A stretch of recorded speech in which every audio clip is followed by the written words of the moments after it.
Ready? Start. The state government is entitled and empowered to fix the age of consent.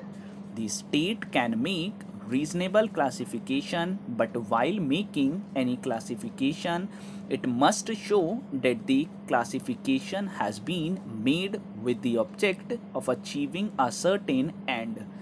The classification must have a reasonable nexus with the object sought to be achieved.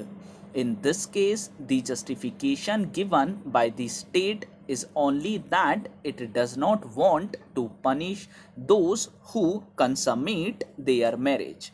The stand of the state is that, keeping in view the sanctity attached to the institution of marriage, it has decided to make a provision in the nature of exception to Section 375 IPC. This begs the question as to why in this exception the age has been fixed as 15 years and not 18 years. As pointed out earlier, a girl can legally consent only after she attains the age of 18 years.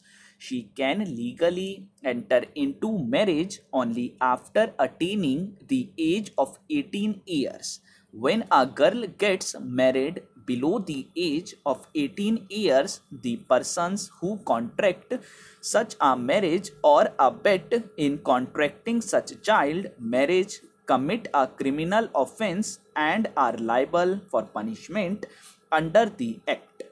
In view of this position, there is no rationale for fixing the age at 15 years. This age has no nexus with the object sought to be achieved, maintaining the sanctity of marriage, because by law such a marriage is not legal.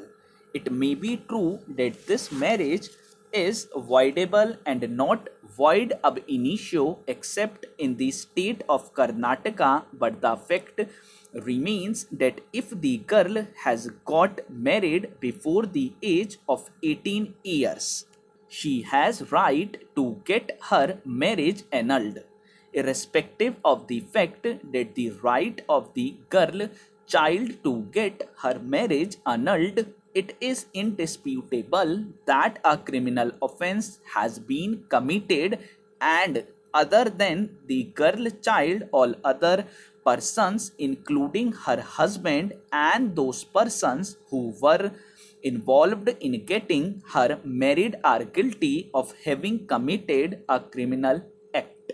In any opinion, when the state on the one hand has laid down that abetting child marriage is a criminal offense, it cannot on the other hand defend this classification of girls below 18 years on the ground of sanctity of marriage, because such classification has no nexus with the object sought to be achieved. Therefore, also exception 2, so far as it relates to girls below 18 years, is discriminatory and violative of Article 14 of the Constitution of India. There are many other offences where the husband is either specifically liable or maybe one of the accused. The husband is not given the immunity in any other penal provision except in exception 2 to Section 375 IPC. It does not stand to reason that only for the offense of rape the husband should be granted such an immunity, especially where the victim wife is aged below 18 years.